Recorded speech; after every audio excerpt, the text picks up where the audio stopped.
Tukhang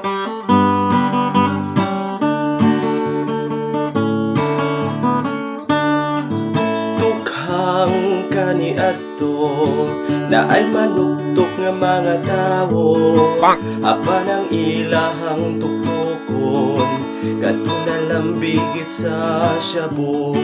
Unya karon na ay bagong isyo, ang gitawag nila kulto. Manuktok kuno ini kakadlawon, ang moabli kay panigbason. Oh no! Daghan ang gikuyawan, basig maoon niya'y tuktukan. Nangandam na ang uban, ug idulog na ang ilang sundan. Ug ang iro di daw kapangiso, kung muusig dili makatingog. Kay ang kulto na ay anting-anting, daw si Agimat ug si Inting. Nahadlok ng ubang tao sa giingon nilang kulto, wala na'y mumatag sa'yo.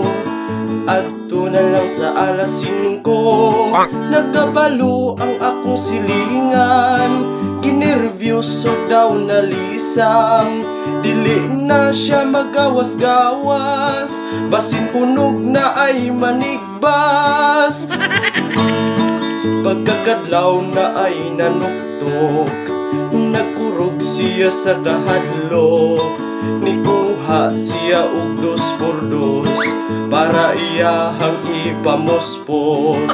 Nihinay siya og kamang paduol sa iyang portahan, ug sa kalit iyang giablihan, ug gipuspusan niya ang agtang. Oh no! Apan di kulto ang napuspusan, kundi maniningil sa utang.